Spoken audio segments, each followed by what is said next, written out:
Hello friends, welcome to my channel Pariksha Darshika. Friends, आज की इस वीडियो में 75 ऐसे प्रश्नों को लेकर आई हूँ जो हिंदी साहित्य के परीक्षा में कई बार पूछे गए प्रश्न हैं। ये महत्वपूर्ण प्रश्न कवि, उनकी प्रमुख रचनाएं, उनके उपनाम से संबंधित है। तो चलिए बिना देर किए हुए शुरू करते हैं। फर्स्ट क्वेश्चन है, किस काल को स्वर्ण काल कहा गया है? भक्ति काल को स्वर्ण काल कहा जाता है। रीति काल का अन्य नाम श्रृंगार काल है जो विश्वनाथ मिश्र द्वारा दिया गया है। आदि काल का अन्य नाम वीर गाथा काल है जो रामचंद्र शुक्ल जी द्वारा दिया गया है। आधुनिक काल का अन्य नाम गद्य काल है। भूषण किस रस के कवि थे? ये वीर रस के कवि हैं भूषण। और वीर रस का अस्थाई भाव पूछा जाता है एग्जाम में। वीर रस का अस्थाई भाव उत्साह होता है। रौद्र रस का स्थायी भाव क्रोध होता है। करुण का स्थायी भाव शोक होता है। और श्रृंगार का रति या प्रेम। हिंदी गद्य का जन्मदाता किसको माना जाता है? भारतेंदु हरिश्चंद्र जी को माना जाता है। प्रताप नारायण मिश्र ये भारतेंदु मंडल के ही लेखक थे। और महावीर प्रसाद द्विवेदी ये द्विवेदी युग के महान साहित्यकार पत्रकार ये थे। और बाल कृष्ण भट्ट ये गद्य प्रधान कविता के जनक माने जाते हैं।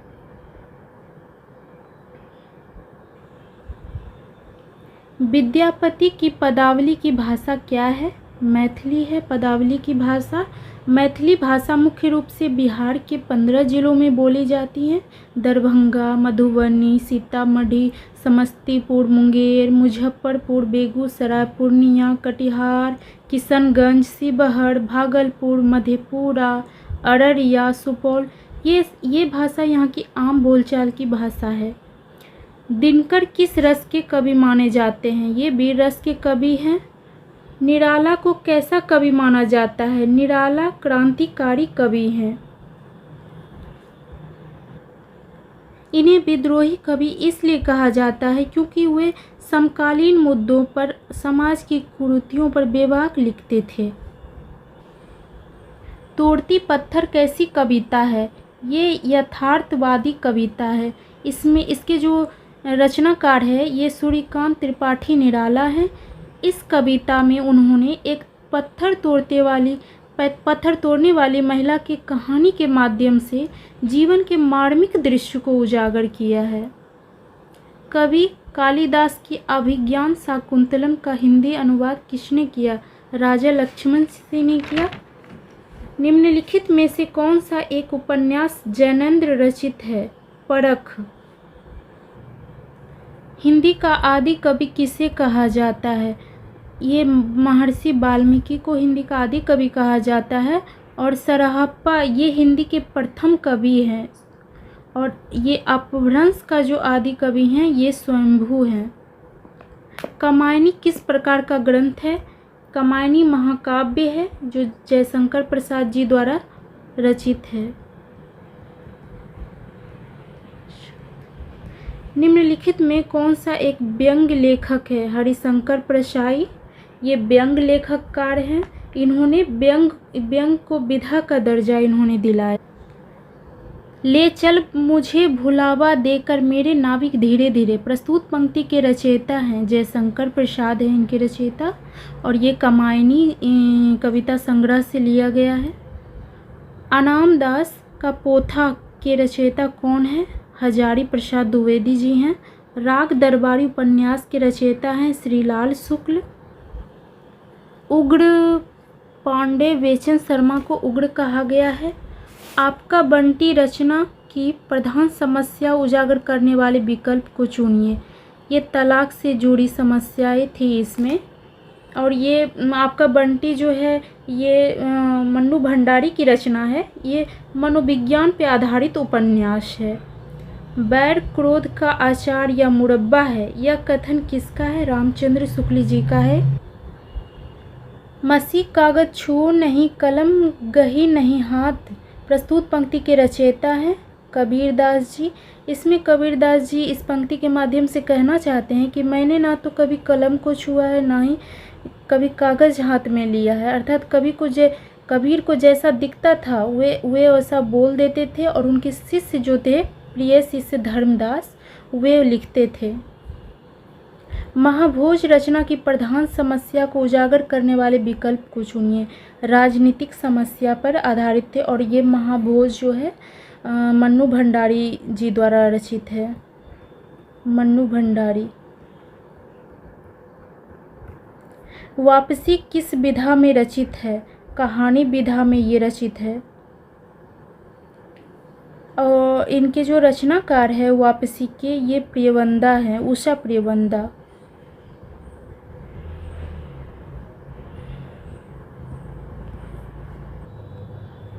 शेष कादंबरी के रचयिता हैं अलका सरावगी और ये जो है उपन्यास है।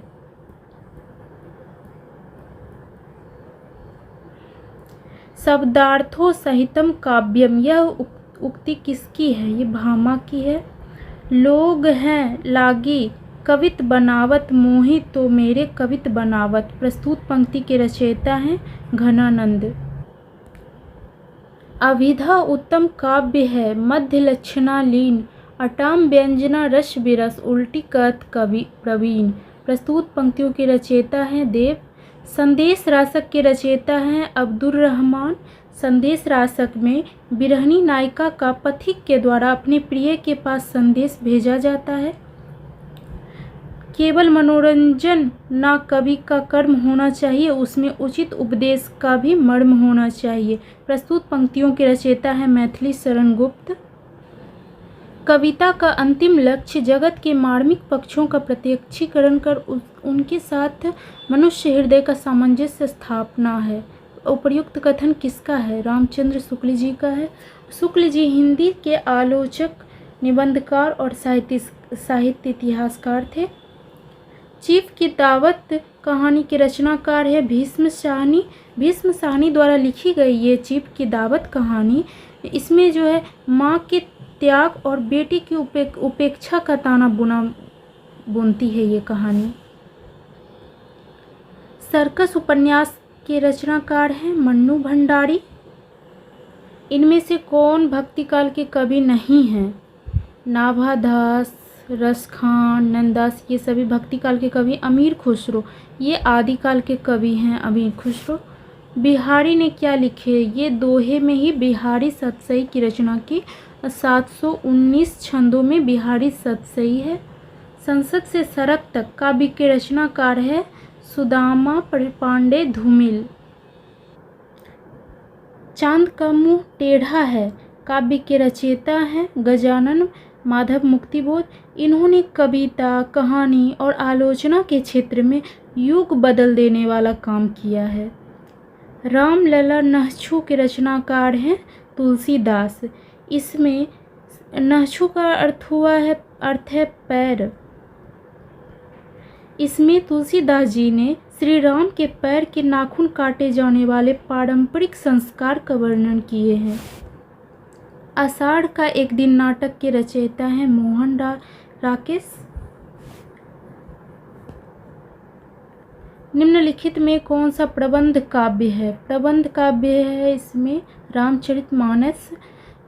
अब जान लेते हैं प्रबंध काव्य किसे कहते हैं। तो इसमें कोई भी प्रमुख कथा काव्य के आदि से अंत तक क्रमबद्ध रूप में चलती रहती है। कथा का क्रम बीच में नहीं टूटता है। हाँ, गौण कथाएं बीच में सहायक बनकर आती है। आंसू तो जयशंकर प्रसाद द्वारा लिखा गया कविता है। एक कंठ बिस्पाई, ये दुष्यंत कुमार की रचना है।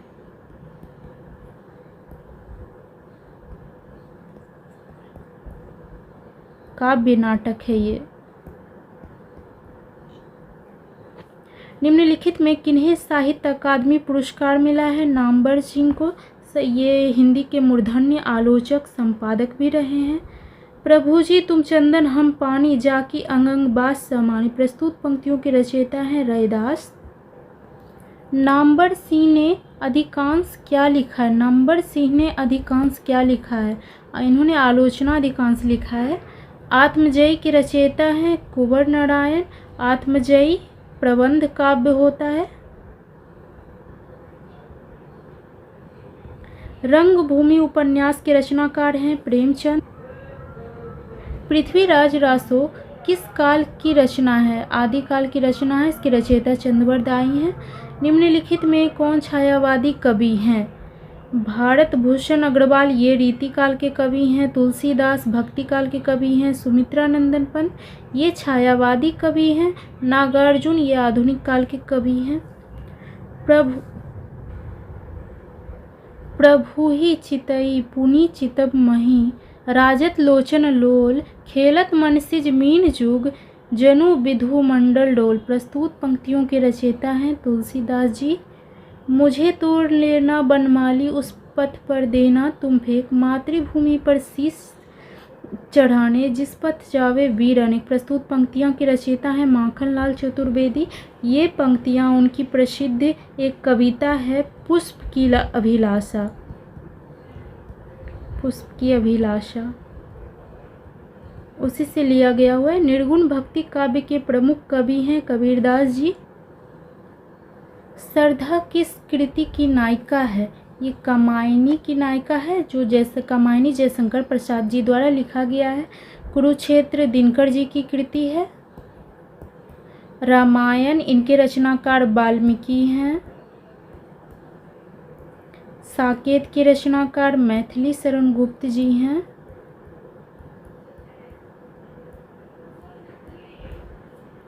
बुंदेलो हर बोलो के मुँह, हमने सुनी कहानी थी, खूब लड़ी मर्दानी, वह तो झांसी वाली रानी थी।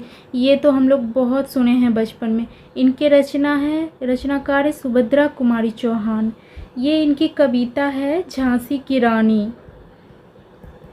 झांसी की रानी इन्हीं से लिया गया है। ये यामा के रचयिता है महादेवी वर्मा। यामा एक कविता संग्रह है और इसके लिए महादेवी वर्मा जी को 1982 में ज्ञानपीठ पुरस्कार भी प्राप्त हुआ था।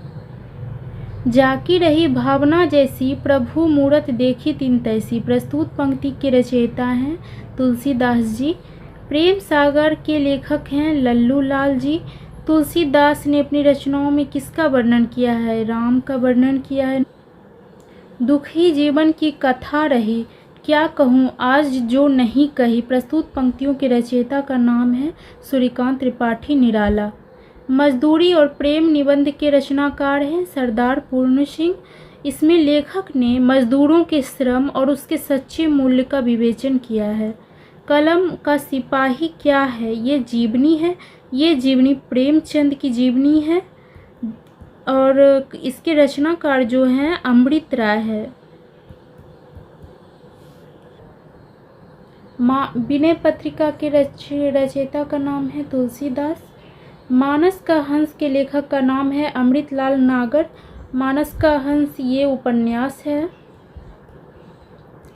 निम्नलिखित में सबसे पहले अपनी आत्मकथा हिंदी में किसने लिखी? राजेंद्र प्रसाद जी ने 1946 में इन्होंने लिखी। अबला जीवन है तुम्हारी यही कहानी, आंचल में है दूध और आँखों में पानी। उपर्युक्त पंक्तियाँ किस काव्य की है? ये यशोधरा महाकाव्य से लिया गया है। मैथिली शरण गुप्त इनके रचनाकार हैं। कामायनी प्रसाद की कृति है। कामायनी और आंसू साकेत मैथिली शरण गुप्त की कृति है।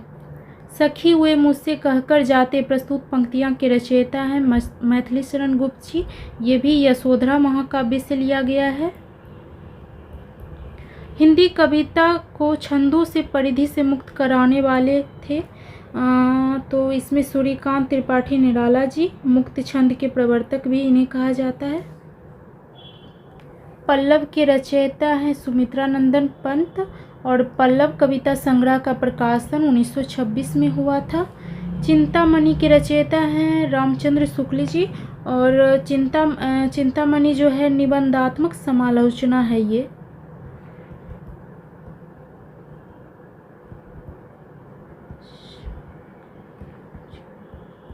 जनमेजय का नाग यज्ञ किसकी कृति है? ये नाटक है जयशंकर प्रसाद जी की कृति। आंचलिक रचनाएं किससे संबंधित होती है? क्षेत्र विशेष से संबंधित होती है। तितली किसकी रचना है? जयशंकर प्रसाद जी की रचना है। ये एक उपन्यास है जो सामाजिक पृष्ठभूमि पर लिखा गया है। अतीत के चलचित्र के रचयिता हैं ये महादेवी वर्मा जी हैं और ये जो है एक रेखा चित्र है।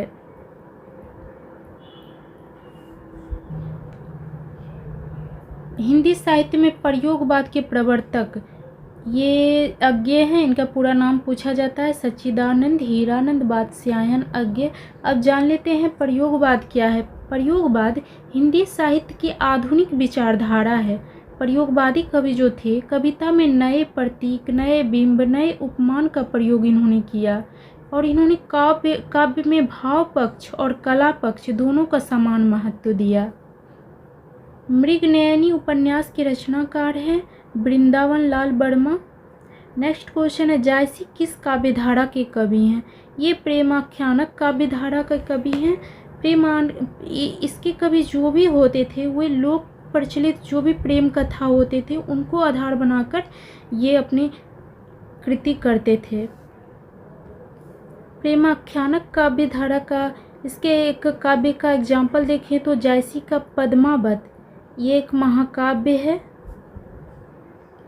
निम्नलिखित में कौन सी पुस्तक प्रेमचंद द्वारा लिखित नहीं है? कायाकल्प है, रंगभूमि है, प्रेमाश्रम है, एक जय पराजय उपेंद्र की रचना है। कितने पाकिस्तान नामक उपन्यास के लेखक हैं? कमलेश्वर। त्यागपत्र उपन्यास की रचना है, किसकी रचना है? ये जैनेंद्र कुमार की रचना है। ज्ञानपीठ पुरस्कार दिया जाता है भारतीय भाषा में साहित्यकारों के रचनात्मक लेखन हेतु। तो ओके फ्रेंड्स, ये थे आज के कुछ महत्वपूर्ण प्रश्न। इसे आप बार बार देखें, इससे आपको एग्ज़ाम में काफ़ी मदद मिलेगा। तो फिर मिलते हैं नेक्स्ट वीडियो में। Bye bye.